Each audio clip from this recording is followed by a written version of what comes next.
오늘 예레미야 강론 6번째 시간입니다. 오늘은 예레미야 46장 1, 2절 그리고 넘어서서 25, 26절 이렇게 부분으로 두 파트로 나눠서 좀 보도록 하겠습니다. 다시 한번요.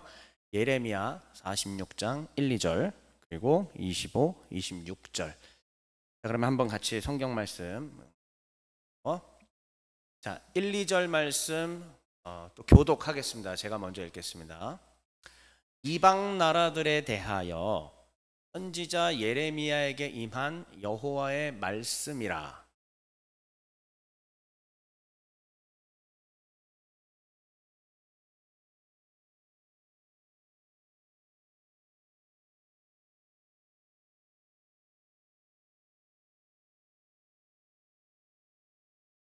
네. 이제는 25, 26, 25절 제가 읽겠습니다. 만군의 여호와 이스라엘의 하나님께서 말씀하시니라. 보라, 내가 노의 아몬과 바로와 애굽과 애굽 신들과 왕들 곧 바로와 및 그를 의지하는 자들을 벌할 것이라.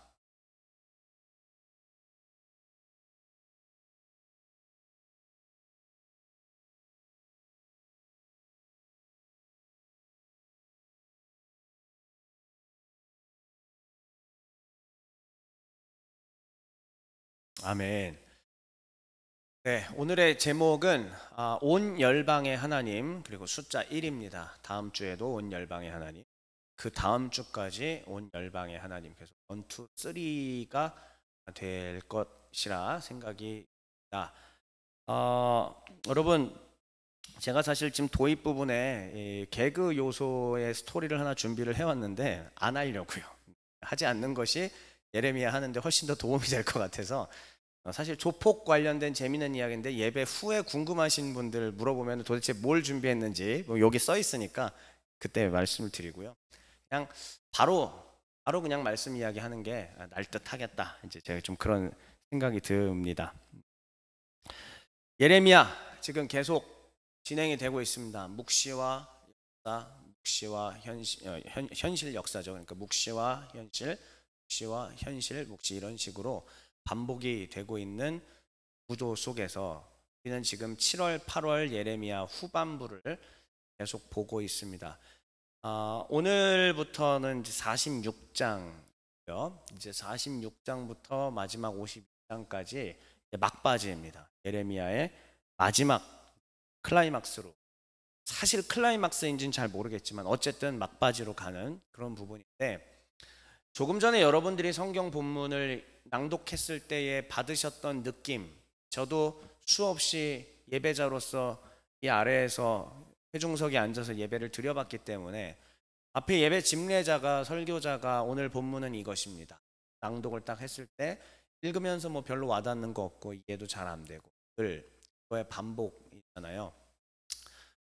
그럴 수밖에 없습니다. 우리가 46장 1, 2절, 25, 26절을 하나 본다고 해봤자 사실상 그 46장부터 52장 전체 덩어리를 이해해야만 이거를 알 수 있는 거고, 우리가 큐티 묵상을 하면서도 하나님의 뜻을 발견하려고 노력하지만 파편화되어 있는 나의 잠깐의 시간 동안에 이 본문을 봤을 때는 사실 옆에 해설에 도움이 없다면 그러면 하나님의 큰 뜻을 이 예레미야 같이 어려운 책에서 발견하기가 수월하지가 않다. 그래서 아무리 평생 신앙생활을 해도 늘 우리는 신약 성경의 예수님에 대한 이야기라든지 바울의 교회 이야기라든지 사도행전의 위대한 역사라든지 이런 데에 집중을 하지 이사야나 예레미야나 에스겔이나 이런 예언서들과는 별로 친해지기가 어렵습니다. 그러나 저는 오늘 분명히 여러분들께 말씀드립니다. 예레미야 46장부터 52장으로 흘러가는 이 마지막 부분에서도 하나님은 엄청나게 중요한 메시지를 우리에게 남겨놓으셨습니다. 믿으십니까?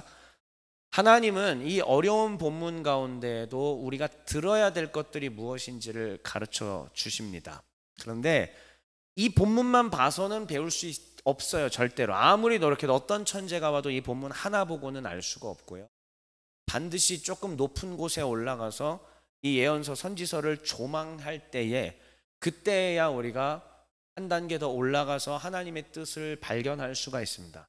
앞에 서론을 이렇게 길게 이야기하는 까닭은 그만큼 오늘 한 단계 위에 올라서서 보겠노라고 하는 저의 의지 표명이고, 사랑하는 우리 종의 가족 여러분들이 이 대선지서 요 파트에서 한 번만 절 믿고 딱 따라와 주시면 앞으로 말씀 개인적으로 성경 통독하시고 묵상하시고 하는 가운데 정말 큰 도움이 될 겁니다. 하나님의 뜻이 무엇인지 발견해 나가는 그 즐거움을 누리게 되실 것입니다. 자, 그렇다면 오늘 제가 준비한 순서는 이래요.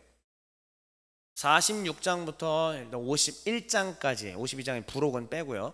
46장부터 51장까지가 뭐에 대한 이야기인지를 보셔야 됩니다. 저게 한 덩어리예요. 절대 작지 않죠? 그러니까 46장 잠깐 조금 본다고 이해될 수 있는 게 아닙니다.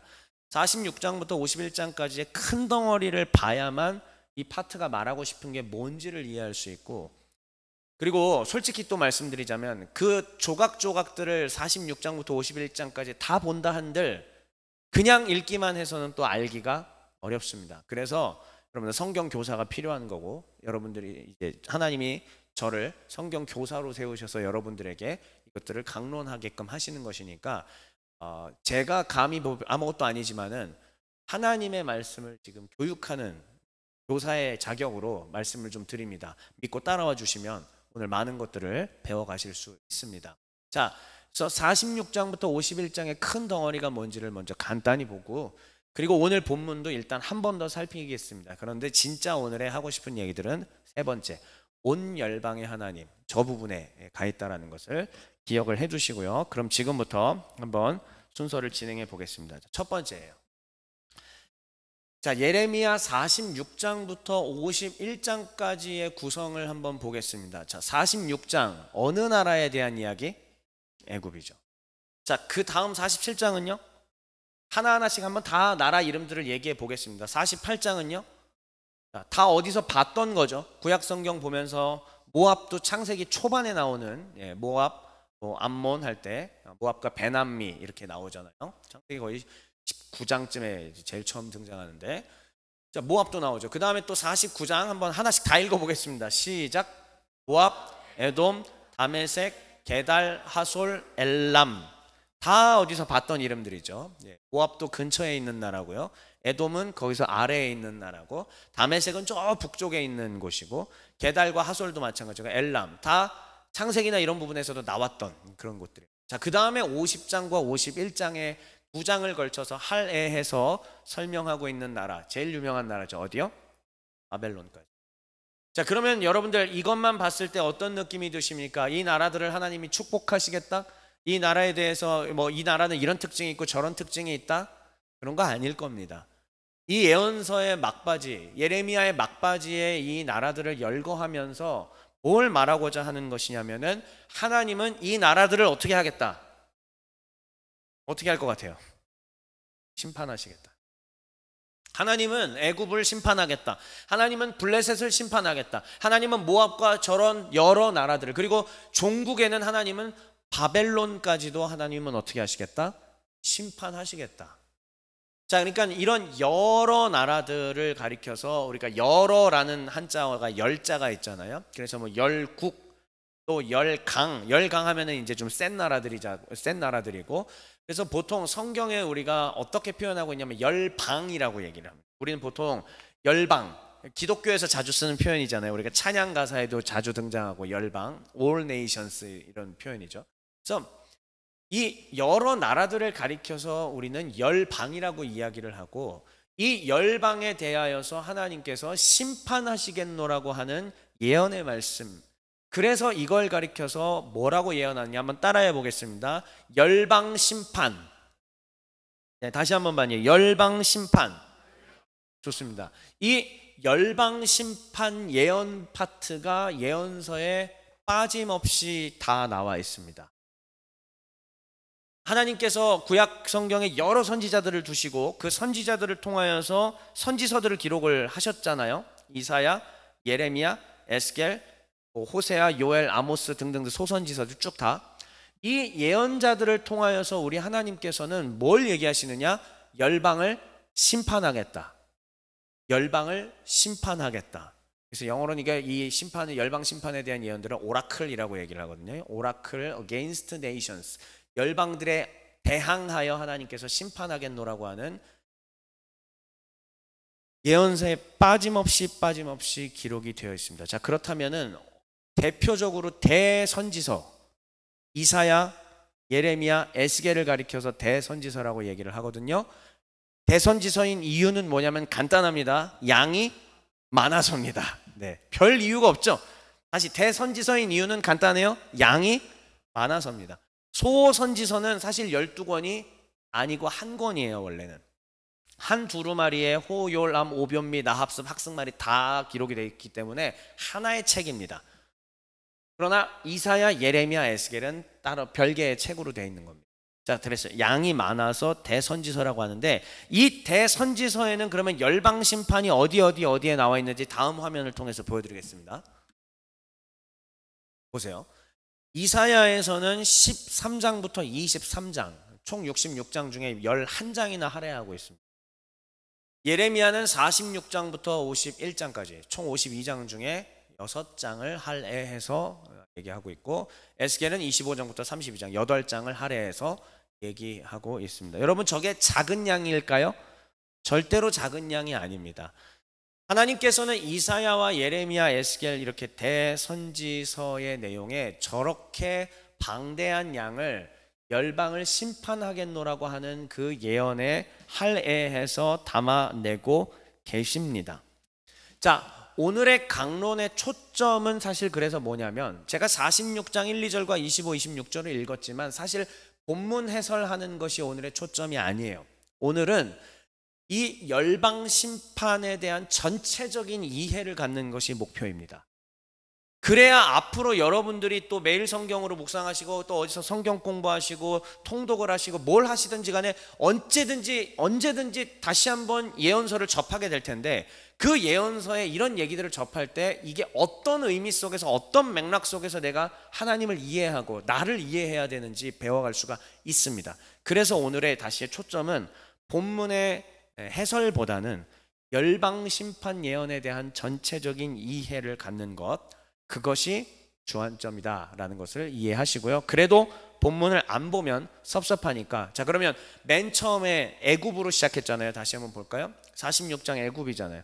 이 애굽의 심판에 대해서 하나님은 어떤 식으로 서술하고 계신지 그냥 맛만 보는 겁니다. 그래서 맨 처음 1, 2절과 후반부의 25, 26절을 제가 가져왔어요. 그래서 여러분들 한번 잠깐 본문을 한번 보도록 하겠습니다.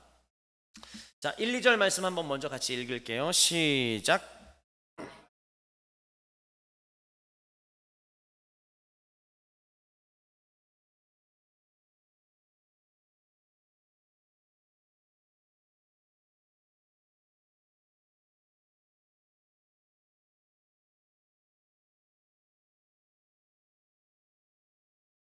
저 오른쪽에 있는 것은 어디서 많이 보지 않았습니까? 지난주에 그대로입니다. 네, 지난주에 45장이었잖아요. 지난주 45장에서도 여호야김 몇째 해? 넷째 해가 똑같이 나왔습니다. 그 여호야김 넷째 해가 어떤 의미였는지 바로 다음 장이었던 이 46장에 기록이 돼 있네요. 자, 이때는 언제냐면은 바벨론과 애굽이 서로 붙은 때였습니다. 최고의 힘센 두 나라가 붙어서 누가 승기를 잡았다? 누가 승기를 잡았죠? 네, 바벨론이 승기를 잡는 그 내용입니다. 자, 이때부터 시작해서 이제 저 아래 3절부터 시작해서 계속 그냥 한글 성경을 읽어가면 잘 안 들어올 거예요. 어차피 여러분들 이제 뭐 매일 성경 묵상을 하시는 분들이 계실 텐데 읽으면 잘 안 들어와요. 왜냐면은 진짜 딱 예언 같은 말이에요. 뭐에 대한 묘사고 막 저 군대 뭐 북쪽으로부터 뭐가 어쩌고 저쩌고 막 이런 얘기들이기 때문에 이런 이야기 내러티브 서술도 아니고 어렵습니다. 그런데 이게 결국은 뭘 말하는 건지만 알면은 해결이 되는 거야. 아, 하나님이 애굽이라고 하는 나라를 심판하시는데 거기에 대한 예언적 묘사이구나 라는 것만 이해하시면은 됩니다. 자, 그렇게 해서 3절부터 쫙 또 그런 얘기들이 펼쳐지는데 그 다음에 이제 25절과 26절 제가 이걸 갖고 온 이유를 한번 보면 좋겠습니다. 하나님은 도대체 왜 열방들을 심판하시는가? 다시요. 하나님은 왜 열방들을 심판하시는가? 이게 25, 26절에 힌트가 있습니다. 한번 같이 여러분들 읽어볼게요. 이렇게 읽으시면 들만 준비 만군의 시작.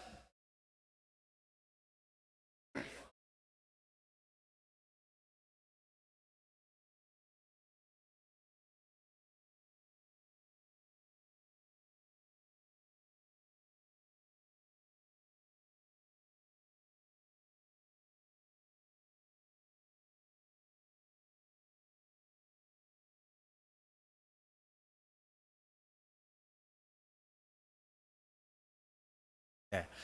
여기 보면은 하나님께서 열방들을 왜 심판하시는지가 나옵니다.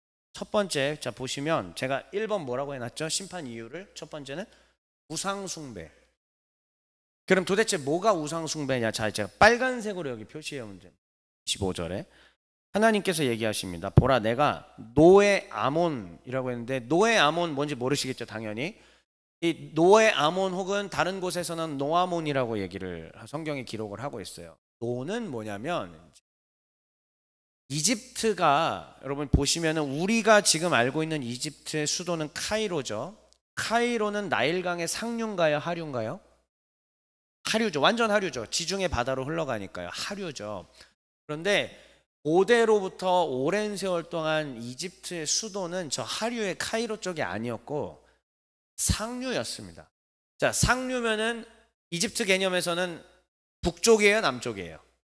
남쪽이죠. 그렇죠. 저 남쪽으로 쭉 거슬러 올라가면 상류가 나오는데 거기에 테베스라고 하는 도시가 있어요. 테베스라고 하는 도시가 있는데 그 테베스를 이스라엘 사람들은 뭐라고 불렀냐면은 노라고 불렀습니다. 그 도시를. 그러니까 지금 여기 노라고 하는 것은 뭐냐면은 테베스, 이 이집트의 고대로부터 수도였던 테베스라는 도시를 지금 가리키는 표현이에요. 그러면 거기에 노라는 곳에 아몬이라고 얘기하는데 여러분 아몬은 뭘까요? 신의 이름입니다. 신은. 그래서 이집트에서는 태양신 라라고 얘기를 하는데 그 이집트의 신들을 이해하는 데 있어서 되게 중요한 게 뭐냐면은 아문 신이 있고 아톤 신이 있는데 이것도 뭐 하여튼 제가 자세한 얘기는 빼겠습니다. 나중에 성경 공부하는 시간 있을 때 얘기하겠고. 그래서 오랜 세월 동안 아문 신이 통치하는 그게 이제 태양 신을 상징이고 그다음에 여기 아톤이 잠깐 종교 반란을 일으켰지만 아톤은 그대로 밀려나게 돼서 다시 아문 신이 차지하게 되는. 그래서 오랜 세월 동안 이집트의 종교 권력은 어느 신이 잡고 있었다? 아문 신. 그러니까 여기 지금 아몬이라고 하는 게 아문 신하고 같은. 그러니까 이집트 너희가 누구를 섬겼다? 네, 태양 신을 섬겨 아문 신을 섬겼다라는 거죠. 그리고 그거의 현신으로 사람을 신으로 섬겼잖아요. 그 사람 신 누구예요? 바로잖아요. 파라오라고 부르는 바로 아니겠습니까? 그리고 그 밖에 우리가 출애굽기를 보면은 아시다시피 메뚜기 재앙, 피의 재앙, 뭐 개구리의 재앙 그것도 다 그 지역의 이집트 사람들한테 뭐였죠? 신이었잖아요. 다 우상이었지 않습니까? 그러니까는 주된 신인 이 태양신 라 아문과 그 밖에 여러 가지 개구리 신들, 파리 신들, 무슨 신들을 너희가 어떻게 했다? 섬겼지 않았느냐? 이것이 바로 너희가 심판받는 까닭이다. 와, 이스라엘이 아닌데도 이스라엘이 아님에도 불구하고 하나님은 이 열방 가운데 우상 숭배했다고 심판하시겠다고 얘기를 하십니다. 물론 여기에선 이것만 얘기했지만은요, 이 다른 열강들은요 이것뿐만이 아니라 하나님의 정의와 공의를 나라 가운데서 완전히 파괴시켰구나 라는 이유로 또한 심판하시겠다고 열방 심판 부분들이 지속적으로 얘기하고 지적하고 고발하고 있는 겁니다. 하나님은 미시파트 정의의 하나님인데 너희는 이 미시파트를 언어 유희가 들어갑니다. 미시파 너희는 이 하나님의 미시파트 정의를 미시파 포학으로 바꾸어 버렸구나 라고 예언자들이 지적을 하죠. 하나님께서 그 예언자들을 통하여 지적하게 하신 것입니다. 이스라엘이 미시파트를 미시파흐로 바꿨고요. 그 밖에 다른 나라들도 역시 하나님의 미시파트를 실현해야 함에도 불구하고 이들 역시 어떻게 했다? 하나님의 미시파트는 무시하고 미시파 포악과 강포로 세상을 통치하게 되었다. 하나님은 여기에 대해서 내 나라 내 아들 이스라엘이 아니라 할지라도 나는 너희도 똑같이 심판하겠다 라고 얘기하시는 거예요. 좋습니다. 이렇게 애굽으로부터 시작해서 이게 어디까지 이어진다? 바벨론까지 51장까지 쭉 이어지게 되는 것이고요.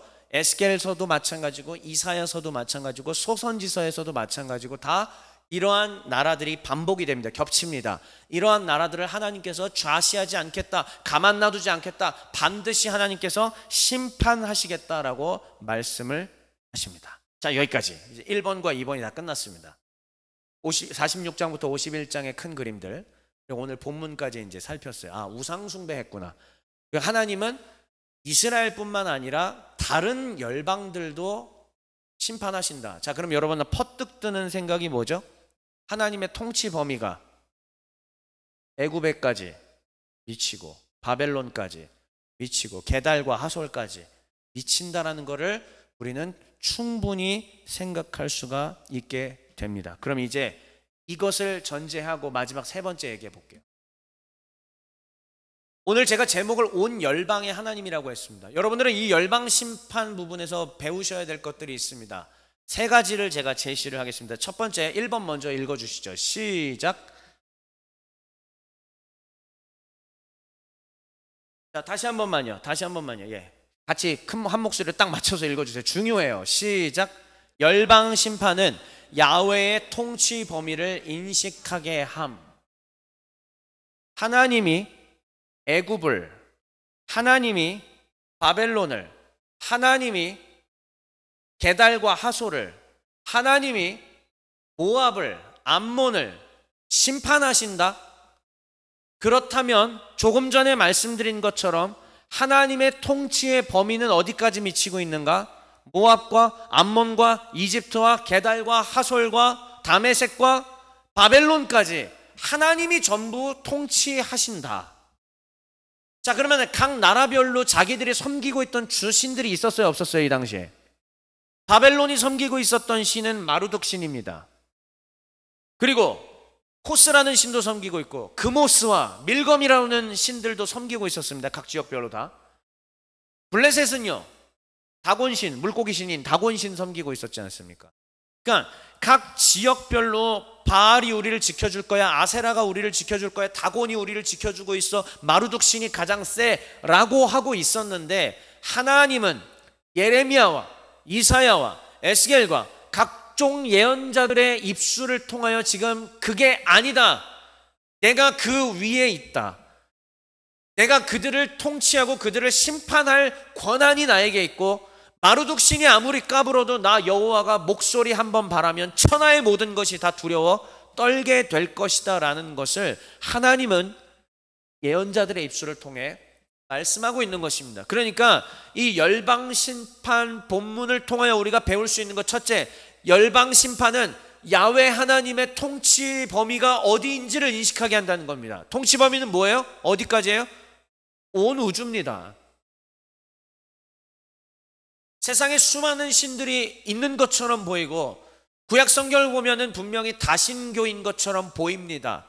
물론 악한 신들, 자기가 자생한 신들은 없습니다만 분명히 하나님을 대항하는 악의 세력들과 영들은 있죠. 예, 어떤 거라 할지라도, 그 어떤 신들처럼 보이는 거라 할지라도 다 우리 하나님의 발 아래 매일 것입니다.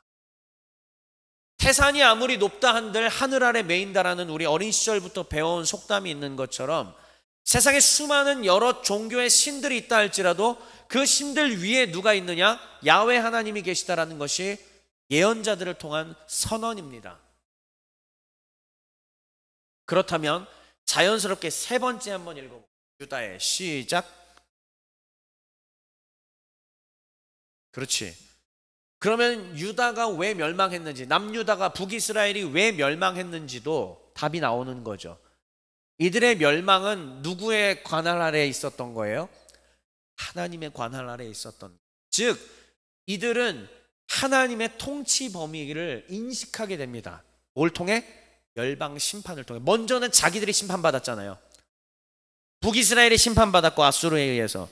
남유다가 이제 바벨론에 의해서 심판받기 직전에 있는 이런 상황인데, 자신들이 먼저 받은 심판에 이어서 그 열방들까지도 하나님이 심판하신다라는 것을 만약에 이들이 보게 된다면, 여호와의 이름으로 일컬음을 받고 있었던 이 이스라엘이 이것을 보게 된다면, 그 이스라엘 백성들, 유다 백성들은 뭐라 생각하겠습니까? 아, 우리 여호와 하나님의 통치 범위가 내가 생각했던 우리 이 팔레스타인 여기가 아니었구나. 요 정도 되는 신이 아니었구나. 온 천하와 열방, 온 우주의 신이었구나라고 이들이 하나님의 통치 범위를 훨씬 더 확장하여 인식하게 되는 겁니다. 즉 열방 심판의 예언들이 각 예언서마다 들어가 있는 까닭은 하나님이 이스라엘 지역신이 아니라는 걸 증명하는 겁니다. 하나님은 온 열방의 통치자요, 모든 신들 중에 신이요, 모든 왕들 중에 왕이시라는 사실을 보여주기 위하여 하나님이 각 예언서에 이 본문을 넣어 놓으셨다는 얘기예요. 됐습니다. 첫 번째 한 번만 다시 읽어보고 두 번째로 넘어갈게요. 시작. 열방 심판은 야훼의 통치 범위를 인식하게 함, 온 우주로 확장하여 인식하게 했다라는 뜻입니다. 자, 그러면 두 번째입니다. 이제 여기서부터 잘 보셔야 돼요. 다소 어려운 얘기들이 나옵니다. 자, 두 번째 한번 읽어볼게요. 시작. 좋습니다. 자, 보세요. 지금 저는 이제 여기서부터 신약의 로마서까지 이어서 설명을 하려고 합니다. 잘 보셔야 됩니다. 열방, 이집트부터 시작해서 바벨론까지의 이 이방 나라들이 지금 심판받는 겁니다. 그 이방 나라들이 심판을 받는 원인이 뭐냐면은 아까 본문에서 살펴봤던 것처럼 우상을 숭배했고, 노예, 아몬, 바로 애굽 신들 말했죠. 자, 우상 숭배를 했고, 또 하나 본문에서 살피진 않았지만 제가 언급만 했죠. 하나님의 정의가 나라 가운데 실현되지 못하게 했잖아요. 포악한 나라를 만들었기 때문이다. 각 나라별로 하나님의 정의와 공의가 사라지고 또 여호와를 섬기지 않고 각 지역의 우상들을 숭배했기 때문에 하나님은 열방을 심판하겠다라고 말씀을 하신 것입니다. 오케이, 좋아요. 그러면 이들이 이렇게 우상을 숭배하고 정의와 공의를 상실하며 살아갈 수밖에 없었던 이유, 다시 말하면 열방이 죄악 가운데 있을 수밖에 없는 이유가 뭐냐라는 얘기입니다. 이 열방 심판 본문은 우리로 하여금 인간의 실존적인 아담의 범죄 이유로 모든 인류가 선을 행할 수 있는 능력을 상실하고 하나님과의 의로운 언약적 관계를 상실한 채 태어난다라는 것을 우리에게 명확하게 보여주는 것입니다. 우리는 계속 이스라엘과 유다의 관점으로 성경을 읽어가는데, 그것이 아니라 하나님의 통치는 이들을 넘어서서 열방 가운데 미치고 있고, 그런데 그 열방마저도 하나님을 섬기지 않고 우상을 숭배하고 정의와 공의를 실현하지 않는다. 다시 말하면 여러분들 요즘 하이델베르크 저희가 배우고 있잖아요. 죄란 뭐였죠? 하나님 앞에 불순종하는 거라고 얘기했지 않습니까? 그러면 애굽을 포함해서 바벨론까지의 이 9개의 열국들이 지금 뭐 하고 있는 거예요? 하나님 앞에 불순종하고 있잖아요. 선을 행할 수 있는 능력이 상실되었고 어떤 모습으로도 선을 행하지 아니하며 하나님을 인식하지도 못한 채 살아가고 있는 그들의 모습. 다시 말하면 아담의 범죄 이후로 모든 민족이, 태어나는 모든 민족과 모든 인류가 의의 능력을 상실하여 태어나게 되었다. 오른쪽 표 보세요. 선을 행할 능력, 하나님께 순종할 능력 없습니다. 이것이 신약 성경에 얘기하고 있는 우리의 원죄에 관련된 이야기이기도 하고요. 그것이 단적으로 증명되고 보인 것이 바로 열방 심판의 본문입니다. 아, 하나님은 유대인들만 가지고 심판하는 게 아니야. 하나님은 이방인들도 심판해. 왜? 그들도 역시 하나님의 진노의 형벌이 미치고 있는 자들이기 때문이야. 그러면 로마서가 우리에게 뭘 가르쳐 주고 있었습니까? 로마서는 우리에게 유대인들도 진노의 형벌의 대상이고 이방인들도 진노의 형벌의 대상이다라고 가르쳐주고 있습니다. 유대인은 뭘 기준으로 볼 때 진노의 형벌을 받게 되느냐? 뭘 기준으로? 크게 읽어보겠습니다. 뭐요? 하나님은 유대인들에게 율법을 주셨기 때문에 어떤 것이 의로운 것인지 선한 것인지 분별할 수 있는 기준을 받았습니다. 그래서 이 율법을 대입해서 옳고 그르고 선하고 악한 것을, 거룩하고 부정한 것들을 구분하며 살았습니다. 하지만 로마서는 우리에게 가르쳐주고 있죠. 율법을 대입해 보았을 때도 유대인들은 어떻게 살았다? 불순종하며 살았다. 그러니까 율법의 기준으로 봤을 때도 기준으로 봤을 때 유대인들은 뭐예요? 죄인입니다. 진노의 형벌의 대상입니다. 자, 그러면 이방인은 로마서가 어떻게 얘기하고 있어요? 이들에게는 율법이 없는 대신에 하나님이 뭘 기준으로? 양심을 기준으로 의인인지 선인인지 보겠다. 그런데 로마서는, 바울은 분명하게 얘기하고 있습니다. 모든 사람이, 이방인들조차도 양심을 기준으로 비추어 봤을 때, 비록 그들이 율법은 없지만 하나님이 남겨놓으신 양심을 기준으로 보았을 때도 이들은 죄인이다. 다 불순종했다. 이게 로마서가 분명하게 우리에게 증언하고 있습니다. 그러므로 유대인과 이방인을 다 합쳐보세요. 그럼 뭐죠? 모든 사람, 모든 인류죠. 그러므로 성경은 우리에게 모든 인류가 다 하나님 앞에 불순종한 죄인이라고 말하고 있는 것입니다. 그러므로 다시 한번 예레미야와 이사야와 에스겔의 열방심판 본문으로 한번 생각해 볼게요. 그 긴 내용을 할애해서 이 열방들을 심판하시겠다, 그것만 보고 읽다 보면 아유 지루하고 재미없고 무슨 의미인지 몰라요. 근데 이 너머에 뭘 배우셔야 돼요? 왜 이 열방들이 지금 심판받는가? 이들은 하나님을 알 수 있는 능력이 없어요. 하나님을 찬양하고 예배할 수 있는 능력이 없어요. 이들은 정의와 공의를 실현시킬 수 있는 능력이 없어요. 이들은 율법은 없지만 양심에 비추어 봤을 때도 하나님의 뜻대로 살아갈 수 있는 능력이 없습니다. 그렇기 때문에 하나님께서는 열방을 심판하실 수밖에 없는 것이고, 그 열방 심판을 통하여 우리는 뭘 배우느냐? 모든 인간은 전적으로 타락했구나. 유대인과 이방인 가릴 것 없이 모두가 다 전적으로 타락했구나라는 것을 깨닫게 되는 것입니다. 이제 마지막 세 번째예요. 세 번째 한번 읽어보겠습니다. 시작. 자, 유다 입장에서는 이제 자기들도 망했지만 이제 내 주변의 열강들이 망해간다는 그 예언을 들었습니다. 열방들이 다 망해가요. 그러면 뭐예요? 다 전쟁 나고 죽는 거잖아요. 장례식이 있겠죠. 자, 장례식으로 시작을 했지만 이 장례식으로 끝나는 게 아니라 환희와 감동의 부활의 역사로 가게끔 기대를 남겨주는 것입니다. 열방 심판은 심판으로 그치는 게 아니라, 열방들은 비록 심판받고 모두가 진노의 형벌을 벗어날 수 없지만 하나님은 우리에게 이 진노의 형벌로부터 벗어날 수 있는 길을 남겨 놓으셨다. 의 희망으로 가게 되는 것입니다. 그러니까 구약의 예언서의 막바지의 열방 심판들은 열방 심판으로만 보면은 절대로 해석이 되지가 않고요. 의미도 이해가 안 됩니다.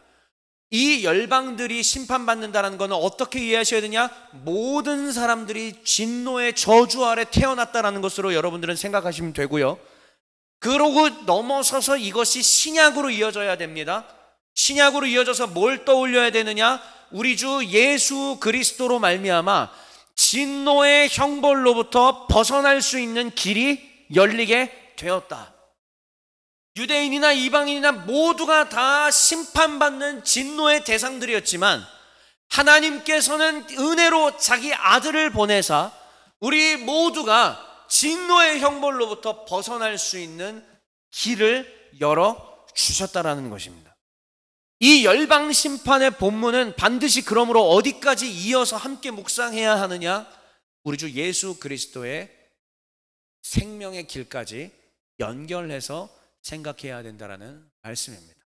자, 이제 지금까지 말씀드린 거를 앞에 화면 보면서 마지막으로 한 번 더 설명을 해볼게요. 자, 열방 심판을 통해서 이스라엘 백성들은, 자, 첫 번째 열방 심판은 유다로 하여금, 이 부분 같이 읽어볼게요. 시작. 열방 심판은 유다로 하여금 야훼의 권능을 보게 합니다. 맞죠? 아, 우리 하나님은 온 열방의 능력을 바라고 계시는구나. 까불면 안 되겠다. 하나님 권능을 봤어요. 자, 그러면 두 번째, 시작. 열방 심판은 유다로 하여금 야훼께 돌아갈 마음을 줍니다. 왜요? 하나님 권능을 봤으니까요. 하나님의 능력을 보았기 때문에 야훼 하나님께로 돌아갈 수 있는 마음이 생기겠죠. 회복의 전주가 시작이 되는 겁니다.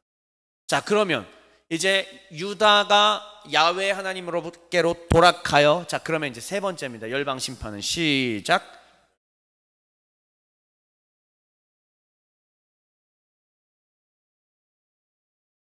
하나님이 성경에 뭐라고 계속 지속적으로 얘기하시는지 아십니까? 예언서에 만약에 너희가 나에게로 돌아오면 나도 너희에게로 돌아가겠다.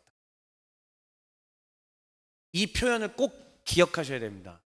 사랑하는 내 아들 예종아, 네가 나에게로 돌아오면 나도 너에게로 가겠다. 내 아들 정환아, 네가 나에게로 돌아오면 내가 너에게로 돌아가겠다. 하나님과 내가 지금 떨어져 있는 거예요. 그런데 네가 만약에 나의 권능을 인식하고 나를 아버지라 여기고 나를 창조주로 여기고 나에게 다시 돌아온다면 나는 네가 돌아온다고 결심하는 그 순간 어떤 조건 붙이지 않고 난 너에게로 돌아가겠다. 이게 우리 하나님이 예언서에서 지속적으로 반복하고 계시는 메시지입니다. 다시요. 네가 나에게로 돌아오면 나도 너에게로 돌아가겠다. 좋아요. 그러니까 하나님의 이 열방 심판의 권능을 보면서 유다는 하나님께로 돌아갈 마음이 생기고, 그래서 하나님께로 유다가 돌아가게 되면 여호와 하나님도 이스라엘 유다에게로 다시 돌아가시겠다. 그러면 하나님이 돌아오셔서 하나님과 함께하는 그 상태를 가리켜서 우리는 네 글자로 뭐라고 얘기합니까? 그게 임마누엘이에요. 하나님이 함께하신다. 임마누엘. 아, 결국은 회개함으로 하나님 앞에 돌아가게 되면 하나님은 임마누엘 하시기 위하여서 나에게로 다시 돌아오신다라는 말씀입니다. 그런데 더 위대하고 재미있는 건 뭐냐? 자, 유다도 심판받았고 이스라엘도 심판받았고 열방도 다 심판받았잖아요. 자, 그러면 돌아오신다면 누구에게로 오신다는 거야? 다시 유다에게만? 다시 이스라엘에게만? 민족적 유대인에게만? 이제 이 범위를 하나님은 넓히십니다. 어떻게 해요? 아까 우리 본문 25절 26절 봤죠? 애굽도 살만한 땅이 된대요. 이집트도 살만한 땅이 된대. 자, 그러면 이제 이때부터 신약의 예수님으로 향하여 달려가거든. 지금 구약이 거의 끝나가면서요. 하나님은 우리에게 뭘 지금 예고하시느냐? 이집트에도 나에게로 돌아오면 내가 그에게로 가겠다. 이집트 사람들 중에도, 바벨론 사람들 중에서도 그들이 나에게로 돌아오면 내가 그들에게로 돌아가겠다. 다메섹 사람들도 마찬가지예요. 지금 시리아 지역이잖아요. 시리아 사람들이 나에게로 돌아오면 나도 너희에게로 돌아가겠다. 하나님의 구원의 범위가 지금 어디로 넓혀지고 있다? 오늘 제목 뭐예요? 어디에 하나님? 온 열방이 하나님. 그냥 하나님의 구원의 범위가 지금 온 열방으로 뻗어나가고 있는 것입니다. 우리 하나님의 구원의 범위가 이젠 더 이상 유다냐, 이스라엘이냐, 뭐 이집트냐, 이게 아니에요. 이제 이 민족의 개념들을, 국가의 개념들을 초월하여 누구든지 나에게로 돌아오는 자들에게는 나도 그들에게 돌아가겠다. 그래서 하나님의 영이신 성령을 부어주시고 예수 그리스도의 십자가 제사를 믿게 하여 주셔서 진노의 형벌로부터 벗어날 수 있도록 만들어 주시겠다는 얘기입니다. 그렇게 되면은 곧 뭐가 되느냐? 하나님의 영을 받고 예수 그리스도의 십자가를 이해하고 하나님의 위대하신 존재와 사역을 깨닫게 됨으로 말미암아 나는 뭐가 되느냐? 이제 거룩한 하나님과 함께하는 임마누엘의 상태를 누리게 된다는 말씀입니다. 믿으십니까? 그 임마누엘의 축복을 우리 모두가 누릴 수 있다라는 것이고, 이 열방 심판의 본문은 우리 가운데 바로 그것을 말씀해 주고 있는 것입니다. 그러므로 이제 마무리 짓도록 하겠습니다. 열방 심판은 훗날 진노의 심판을 해소하실 예수 그리스도를 바라보게 합니다. 사랑하는 여러분, 이제 8월 달이잖아요. 7월 한 달 동안 열심히 큐티 안 하셨을 거라고 믿어 의심치 않고 마무리 짓습니다. 이제 8월에 이 열방 심판 부분들 몇 주 동안 지속이 됩니다. 한번 읽어보세요. 지루할 겁니다. 뭔 소린가 할 겁니다. 하지만 읽으면 읽을수록 이 심판의 대상이 사실은 나다. 이거 원래 내 얘기다. 뭐 바벨론 심판 아니에요. 내 심판 얘기예요. 내 심판 이야기. 내가 이런 자였지. 그렇지. 나 이방인이었지. 내가 진노함 받아야지. 나 형벌 받아야 되는 놈이지. 하나님의 진노의 형벌의 범위는 온 열방 가운데 미치고 있었지. 그런데 이게 웬 은혜인지, 웬 자비인지, 웬 사랑인지 하나님의 전적인 은혜로 말미암아 아들 예수 그리스도를 내가 믿게 되었다는 얘기예요. 내가 믿으려고 믿는 게 아니라 아버지 하나님의 전적인 크신 은혜로 말미암아 내가 하나님을 믿게 된 것이고, 내가 예수님을 구주로 영접하게 된 것이고, 내가 성령을 받음으로 말미암아 이 하나님의 은혜를 누릴 수 있게 되었, 이 임마누엘의 은혜를 누릴 수 있게 되었다는 것입니다. 묵상하시면서 그것을 계속 생각하고 감사하고 감격하며 하나님 앞에 찬송을 올려드리는 저와 여러분들이 되시기를 주의 이름으로 축원합니다. 마지막 메시지 재밌게 했어요. 같이 읽어볼게요. 시작. 모둠 토요일을 통해서 한번 쭉 얘기해 보세요. 내가 하나님을 어디까지 생각했나? 나는 하나님을 어느 범위로 생각했나? 내 하나님은 도대체 어느 정도의 파워를 가진 분으로 내가 제한하고 있었는가? 생각해 보시면서 같이 또 즐거운 시간들 됐으면 좋겠습니다.